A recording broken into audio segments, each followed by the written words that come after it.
Hello, good morning. अमृतम यानी कि नेक्टर ऑफ लाइफ श्रेणी में आप सबका स्वागत है। तो आज मैं आपको मैडम ब्लेवेट्स्की की वर्ल्ड कॉस्मोगोनी की जो बात उन्होंने अपने ग्रंथ सीक्रेट डॉक्ट्रिन में कही है, उसको आपके समक्ष उपलब्ध कराने की कोशिश कर रही हूँ। So neither the foregoing nor what follows can be found in full anywhere, even in Indian schools. अब तक जो हो गया और अब होने वाला है उसे पूर्ण मात्रा में कोई भी ग्रंथ में कोई बता नहीं सकता, क्योंकि जो क्रिएशन सर्जन की जो हिस्ट्री है, इसका इतिहास है, और from the beginning up to the present time, पहले से लेके आज तक वो 7 चैप्टर्स में बांटा गया है। अभी 7th चैप्टर अभी तक अनरिवील्ड है, अभी हमें नहीं मिला है। तो 6 चैप्टर्स का ज्ञान हमें थोड़ा थोड़ा मिला है, और ये भी पूरा नहीं, इजिप्ट में या एशियन जो ग्रेनाइट वॉल में लिखे थे, इसमें से थोड़ा थोड़ा करके हमें मिल रहा है। The books of Vedanta, Upanishad जो वेद के अंत कहे जाते हैं, the books of Vedanta, the last word of human knowledge, मानव ज्ञान का वो अंतिम शब्द है। Give out the metaphysical aspect, वो हमें पराभौतिक उसका जो दृष्टिकोण है वो जरूर बताता है। एंड देयर प्राइसलेस थसारस, और उनका जो अमूल्य या खजाना है जिसे उपनिषद कहते हैं, जिसका मतलब है conquest of ignorance by the revelation of secret spiritual knowledge, अज्ञान को हटाना, पर किसकी मदद से? सीक्रेट जो रहस्यमय है और जो आध्यात्मिक ज्ञान है, उसको अब हमारे समक्ष वो खुला कर देते हैं, दे रिवील, एंड इसी से हमारा अज्ञान कम हो जाता है। और वो जानने के लिए हमें मास्टर की चाहिए, और वो मास्टर की है सिर्फ हमारे गुरु के, सदगुरुओं के पास है, जिसे श्रुति कहते हैं। और उसे प्राप्त करने के लिए हमें पूर्ण शांति में जाने की आवश्यकता है, तो हम जल्दी वो ग्रहण कर सकते हैं, ग्रास्प कर सकते हैं। The Vedas have a distinct dual meaning, Vedas का भी, वेदों में भी डबल मीनिंग होता है। One expressed by the literal sense of the words, एक जो उनका शाब्दिक अर्थ होता है, और दूसरा जो होता है जो उनको गाना गाया जाता है ना, तब जो इंटोनेशन होता है, जो स्वर होता है, वो स्वर का एक अलग प्रकार का महात्म्य है। And the mysterious connection between स्वर एंड लाइट, जो स्वर बोला जाता है और इसमें से जो प्रकाश उद्भवित होता है, is one of its most profound secrets, वो वेद का एक रहस्य है। फॉर एग्जाम्पल, वेद में गौ शब्द है, गौ यानी गाय, इसका लिटरल मीनिंग, और गौ मीन्स ये इंद्रिय को भी गौ कहते हैं, और इसका वर्णन वेद में है। उसका जो चांटिंग है वो इतना पावरफुल है कि वो चांटिंग ही हमें जो शुद्ध तरीके से किया जाए तो वो हमें वो प्रकाश की लहर में हमें स्थापित कर देते हैं। एक एग्जाम्पल दूँ, ओम संगच्छद्वं संवदद्वं संभो मनाति जानताम देवा भागम यथा पूर्वे संजानानाम उपासते, ऐसे कई मंत्र हैं। दूसरा नियम बताती हूँ। Fundamental law, the central point from which all emerged, जो मुख्य जो बिंदु है जहाँ से सब कुछ प्रादुर्भवित हुए, टवर्ड विच ऑल ग्रेविटेट्स, और सब उसी सेंट्रल पॉइंट की ओर जाते हैं, आकर्षित होते हैं। And upon which hinges the philosophy of the rest in one homogeneous divine substance principle, और उनके ऊपर ही पूरा एक समान ऐसी सब्सटेंस प्रिंसिपल, ऐसी सिद्धांत इसमें समाहित है। Which is the radical cause, ये विश्व का सर्जन हुआ, इसका मुख्य कारण क्या है वो हमें अब समझाते हैं। तो पहले में हमने देखा कि ये जो सब रहस्य है वो पूरी तरह उद्घाटित नहीं हुए, वेदांत थोड़ा मदद करते हैं, वेदास थोड़ी मदद करते हैं। अभी दूसरे जो है सिद्धांत है, ये सिद्धांत में कहा गया है कि एक जो सेंट्रल पॉइंट है, जो सब्सटेंस प्रिंसिपल है, वो सब्सटेंस प्रिंसिपल एक होमोजीनियस है, जो रेडिकल कॉज है, जो इसका कारण है। कहा जाता है कि विश्व के सर्जन की प्रक्रिया के साथ अगर हम एकत्व हो जाते हैं तो we reach that point of creation, mother says. It becomes substance on the plane of manifested universe, और वही जो प्रकृति है, जो मूल तत्व है, whatever you name it, वो जब आविर्भाव होता है विश्व में तो वो माया बन जाता है, इल्यूजन, भ्रमणा बन जाता है, जिसे कोई नहीं जानता है।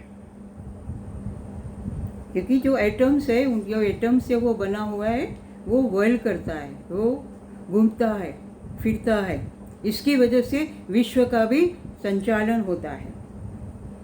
पर वेद कहते हैं कि यस्या स्वरूपम ब्रह्मादयो न जानन्ति, उसका स्वरूप जो है सब्सटेंस का, इसका ब्रह्मादयो, ब्रह्मा वगैरह को भी पता नहीं।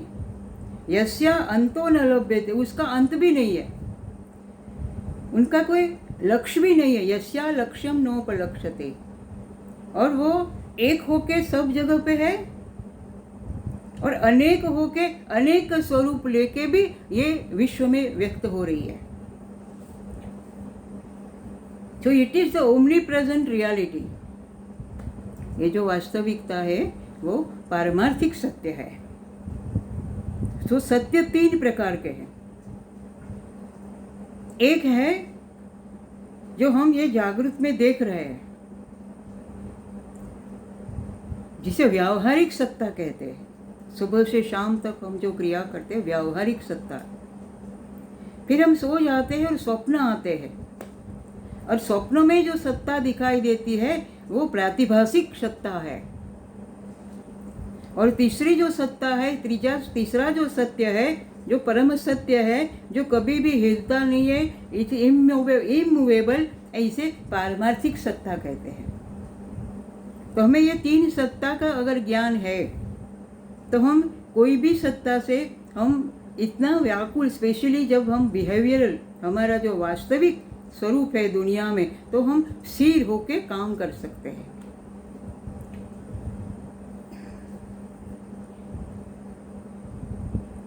तीसरा जो प्रिंसिपल है वो है universe is the primordial manifestation of this absolute essence.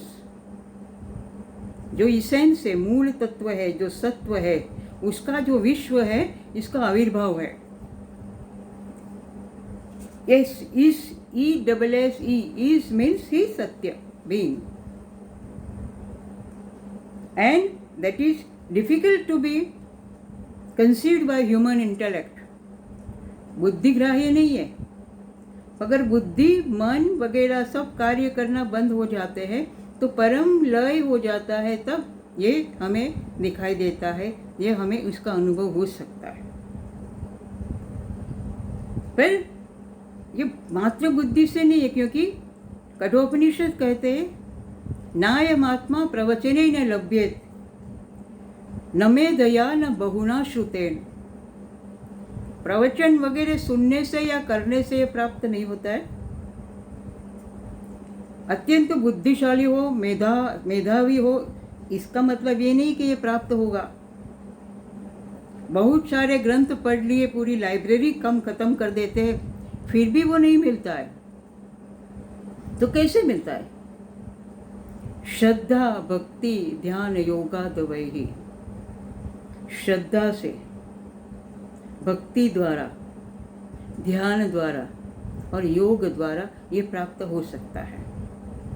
न कर्मणा न प्रजया धनेन, कर्म करने से ये किया वो किया, उसको मदद किया इसको मदद किया, इससे आत्मतत्व नहीं मिलता है। न प्रजया, हमें संतान प्राप्ति का बहुत लोभ होता है, पर संतान प्राप्ति की वजह से भी नहीं। न धनेन, बहुत सारा इकट्ठा कर दिया धन, इससे भी नहीं। त्याग के अमृतत्व मानसो, पर सबका त्याग, सब में रह के भी सबका त्याग करके निर्लेप होके अगर रह सकते हैं, हम उसी चेतना में रह सकते हैं, तो अमृतत्व मानसो, ऋषि कहता है, ब्रह्मा जी कहते हैं, तो हमें वो अमृत तत्व प्राप्त हो सकता है। This a very essential point.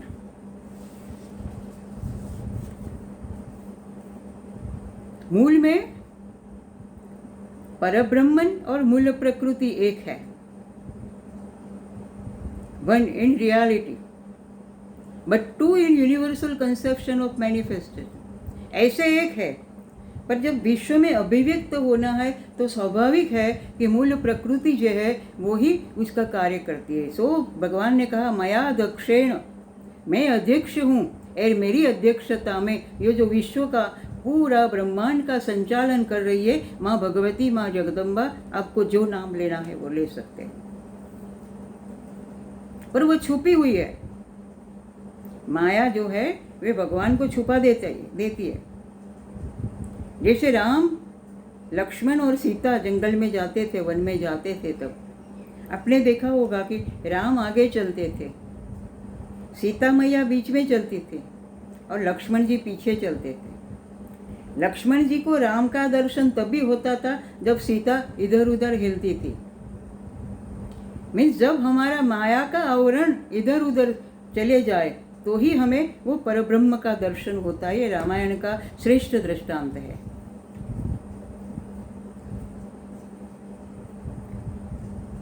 चौथा सिद्धांत, the universe is called with everything in it maya. ऐसे ब्रह्म को माया कहा जाता है। जो ब्रह्मांड है, जो वैयक्तिक ब्रह्म है, जो व्यक्त ब्रह्म है, वो माया कहा जाता है, क्योंकि ऑल इज टेम्पररी देयरिन, क्योंकि सब कुछ वहाँ हमें देखते ही क्षणिक है, थोड़ा ही टिकता है। Compared to the eternal immutability of the one and changelessness of that principle, the universe is changing forms. वो जो है एब्सोल्यूट ब्रह्मन है, वो बिल्कुल इमूवेबल है, अचिंत्यम, अव्यक्तम, अव्यवहार्यम वगैरह, अग्राह्यम, अलक्षणम, अचिंत्यम, अव्यपदेश्यम, एकात्म प्रत्यय सारम, बस वो एक अकेला है। पर जब जो विश्व में उसे कार्यान्वित होता है तो कई रूप में वो व्यक्त होता है, कई रूप में माँ भगवती की मदद से। भगवती इनकी सहादे, इनकी सहचरणी है। आपने देखा होगा कि एक स्थिर होता है तो ही दूसरा चलता है। जब स्टॉर्म आता है, आपने देखा होगा बवंडर, तो बवंडर घूमता है, और बवंडर घूमने के बाद जब चला जाता है तो आप देखना कि बीच में एक पॉइंट है जहाँ पे कुछ भी नहीं होता है, कोई भी साइन वो नहीं होता है, सिर्फ वो पृथ्वी होती है, भूमि होती है। मीन्स इसके ऊपर यही एक्सिस बना के बवंडर घूमता है। जैसे कार में एक्सिस की मदद से ही वो व्हील घूमता है, ऐसा तो विश्व भी ये एक्सिस, और एक्सिस के बिना घूम नहीं सकता। स्थिर पदार्थ नहीं है तब तक वो सब घूमने वाला पदार्थ, इसके लिए घूमना असंभव है, असंभव है। तो मूवेबल है, पर मूवेबल किसके ऊपर आधारित है? इमूवेबल पे आधारित है, जो खिलता नहीं है, इसके ऊपर आधारित है। तो तीसरा एक है, एक और सिद्धांत लेती हूँ मैं। Everything in the universe, throughout all its kingdoms, is conscious, endowed with a consciousness of its own kind. हम देखते हैं कि कैसे कोई आंट देखती है, मकड़ी या कोई छोटा सा इंसेक्ट, और एक और एलिफेंट है। अब देखना, दोनों में ही चेतना है। Everything is endowed with consciousness. इतना नहीं, जो सीड जड़ है, पत्थर फॉर एग्जाम्पल स्टोन, इसमें भी चेतना है। वनस्पति में तो है, प्राणी में तो है, पशु पक्षी में तो है, पर जो जड़ तत्व है इसमें भी चेतना है। अभी ये हमें नया विज्ञान हमारे सामने आया है। मैं देखती हूँ कि जैसे हम सनातन धर्म में जो प्राण प्रतिष्ठा करते हैं, तो मूर्ति तो पत्थर की या धातु की होती है, और मूर्ति को धातु या पत्थर की प्रतिमा में जब उनके ऊपर प्राण प्रतिष्ठा के मंत्र या इसका अभिषेक और उसकी जो प्रक्रिया की जाती है, तो फिर वही मूर्ति पत्थर की हो या धातु की हो, वो प्राणमय बन जाती है, कॉन्शियस बन जाती है। इतनी हद तक कि अगर वो वहाँ आप जाए, मूर्ति के सामने उसके त्रिनेत्र पे आप ध्यान करें, तो त्रिनेत्र की मदद से उसके साथ आपका अगर आइडेंटिफिकेशन हो जाए, तो पर वो जो देवी है या देवता है, उसकी पूरी चेतना आप में समाहित हो जाएगी। ये सनातन धर्म का जो मंदिर बनाने का और खास करके मूर्ति बनाने का जो रहस्य ये है, अपार रहस्य है। दूसरा,